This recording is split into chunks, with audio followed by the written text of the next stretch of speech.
a singular event to come along and resolve these conflicts, but that's never been how it works.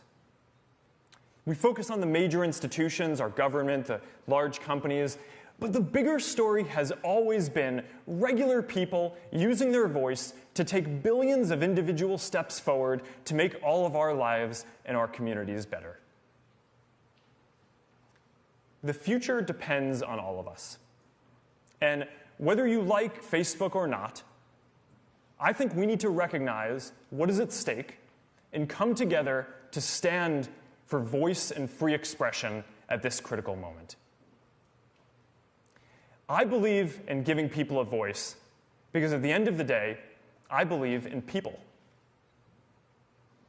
And as long as enough of us keep fighting for this, I believe that more people's voices will eventually help us work through these issues together and write a new chapter in our history where from all of our individual voices and perspectives, we can bring the world closer together. Thank you.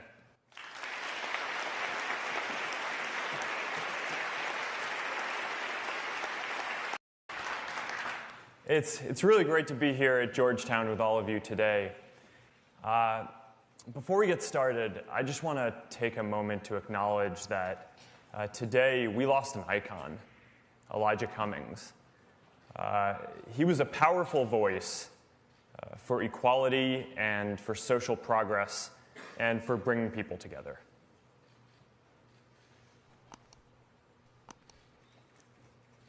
Back when I was in college, our country had just gone to war in Iraq.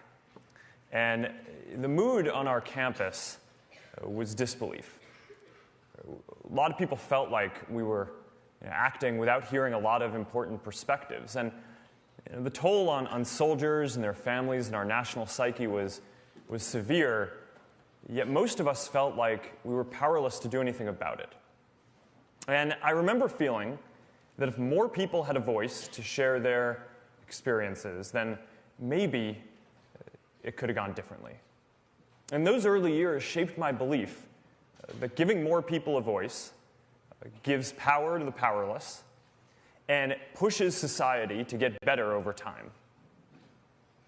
Now, back then, I was just building an early version of Facebook for my community, but I got a chance to see my values and beliefs play out at a smaller scale.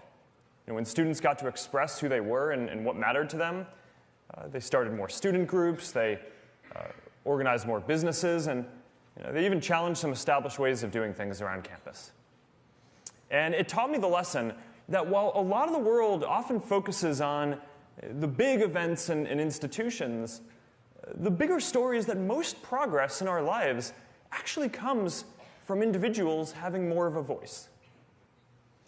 So since then, I've focused on building services that do two things: give people a voice and bring people together. And these two simple ideas of voice and inclusion go hand in hand. And we've seen this throughout history, even if it doesn't always seem that way today.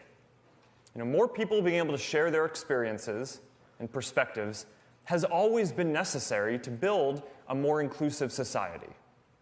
And it is our commitment to each other that we hold each other's right to express ourselves and be heard above our own desire to always get our way in every debate. That's how we make progress together. But this view is increasingly being challenged. Now, some people believe that giving more people a voice is driving division rather than bringing people together.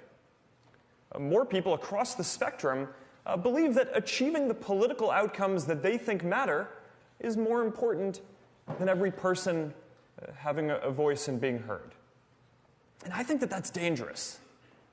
So today, I want to talk about why and some of the important choices around free expression that I think that we face going forward.